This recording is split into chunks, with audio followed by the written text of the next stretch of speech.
So our office decided to start a fantasy football league this year, mostly because the HR lady heard it was good for team building and not because anyone actually likes football. The only problem was that, between the 10 of us, our collective knowledge of the sport could fit inside a coffee mug, and still have room for the coffee.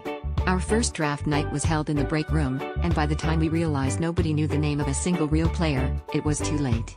So we did what any logical people would do: we opened up the fantasy genre instead.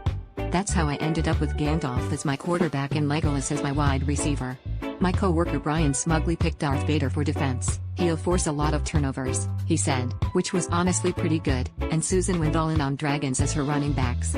By week 2, our league stats spreadsheet looked like it had been written by J.R.R. Tolkien after a Red Bull bender. Instead of touchdowns, there were quests completed, and Brian kept insisting on trading me 2 orcs for 1 wizard, which seemed like a fair deal until he threw in a Balrog and things got complicated. Things escalated from there.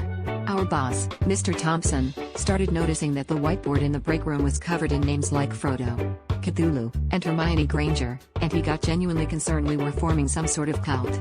At one point, someone brought in a replica of the One Ring as a trophy, and suddenly half the office was arguing over whether it should grant bonus points for invisibility plays.